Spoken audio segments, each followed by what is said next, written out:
Sunday the 25th, 8 p.m. update. This is the SkySight stars at 1 p.m. on Tuesday the 26th. And that's the UKV thermal view. And that's the RASP view.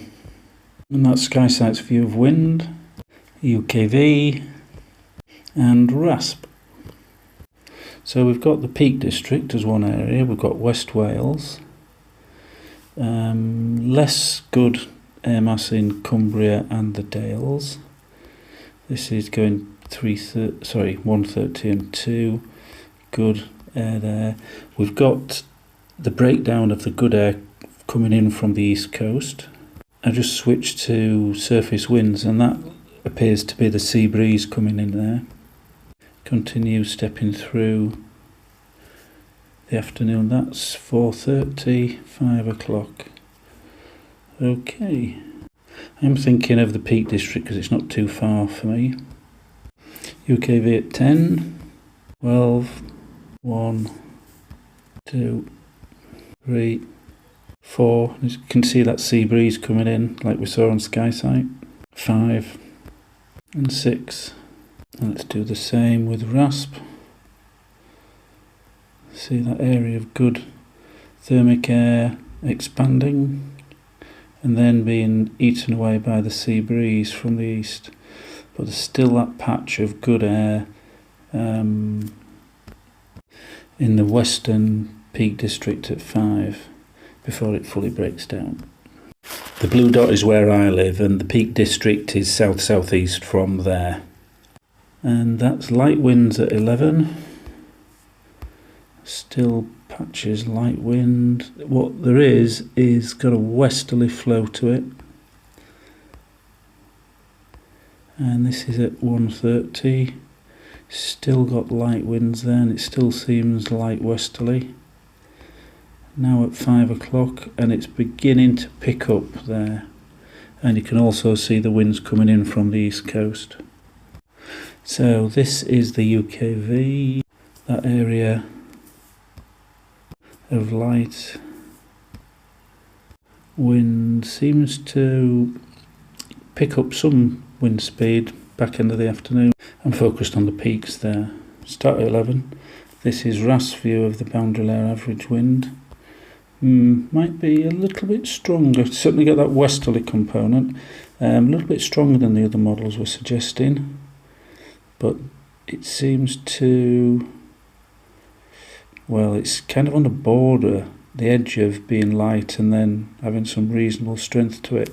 Plus you've got that incoming sea breeze from 3 and 4 in the afternoon. So this is focused right in on the centre of the peaks, Bradwell and Mamtor area. It's so light at 11 in the morning. I suspect that thermals will dominate, so anything with a southeasterly face like Mamtor would probably be better than something that's notionally into wind.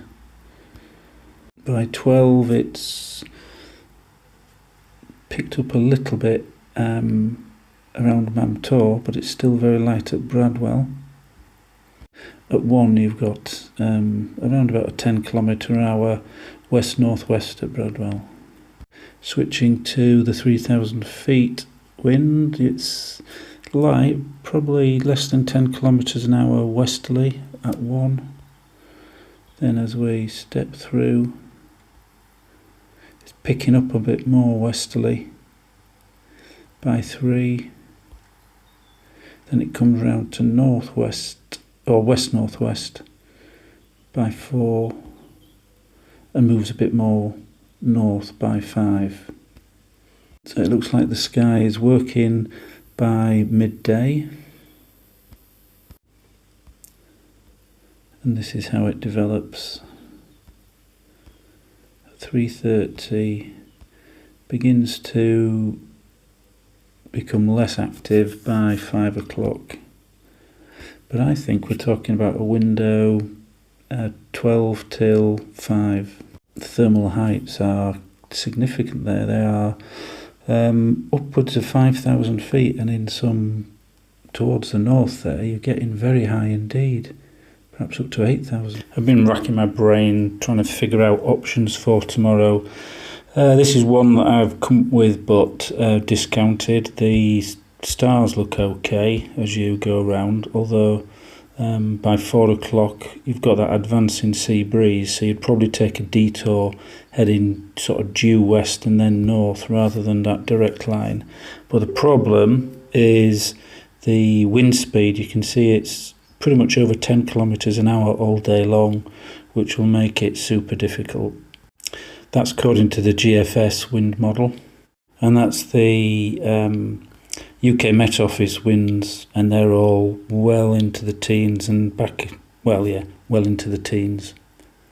So I discounted that and I looked further north into the Dales. I made a great suggestion to start from Whernside instead of Pen y Ghent, which, although the air isn't quite as good as Pen y Ghent to begin with, it is better overall, I think. So go almost due north out to Kirby Stephen and you're in good air there. On that second leg you might detour a little bit to the north to curl around and then come in towards Kendal, and then you've got a decent run in, probably come back over that high ground towards the Howgills, then Sedbergh, and then come back to the goal. So that's what we're thinking.